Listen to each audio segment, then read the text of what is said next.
රනිල් වික්‍රමසිංහ ජනාධිපති දක්වාම ඔය ආණ්ඩුකාරවරු ජනාධිපතිවරු අගමැතිවරු ඔක්කොම යටතේ මේ වෛද්‍යවරුන් ලබා දීපු මූලික කියන්නේ ප්‍රිලිමිනරි ග්‍රේඩ් එකේ වෛද්‍යවරු ලබා දීත්තේ රුපියල් 54290ක් පමණයි.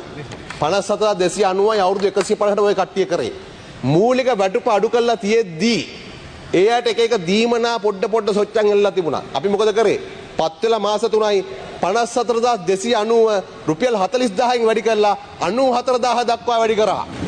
මේ කියන්නේ ප්‍රිලිමිනරි ග්‍රේඩ් එකේ 40000 ඉඳලා රුපියල් 80000 දක්වා මූලික වැටුප් වැඩිවීමක්. මූලික වැටුප් වැඩිවීමක්. ඒ කියන්නේ වැඩිවීම විතරක් 80000 වෙනවා සමහර අයගේ. 40000න් පටන් අරගෙන. මූලික වැටුප දැන් හැටියට ලබා දීලා තිබෙනවා. අපිට අවශ්‍ය කරන්නේ මේ ඇයට ගෞරවනීය වෘත්තිකක් බවට පත් කරන්න මේ මූලික වැටුප් වැඩි කරන්න ඕන ගරු කතානායකතුමනි. ඒ නිසා මම පහුගිය දවස්වල මේ ගැන වෘත්තීය ක්‍රියාමාර්ග ගත්ත සංගම් තුනත් එක්කම සාකච්ඡා කරා. ඒගොල්ලෝ අපිත් එක්ක බොහොම සාධනීය ප්‍රවේශයකට ආවා.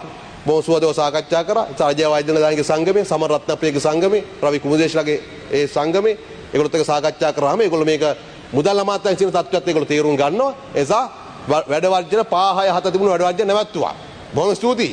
ඒ කියන්නේ මේ අපේ රටේ මහ ජනතාවට පීඩාවක් නොවන ආකාරයට ඉල්ලීම් සාකච්ඡා කරන්න පුළුවන්.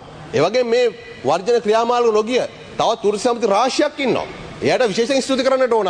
මේ මූලික වැටුප් වැඩිවීම සහ OT එකේ එක්ස්ට්‍රා ඩියුටි එකේ PH එකේ වැඩිවීම බාර අරගෙන ඔවුන් මේ සෞඛ්‍ය සේවා අඛණ්ඩව පවත්වාගෙන යාම සඳහා කටයුතු කරමින් ඉන්නවා.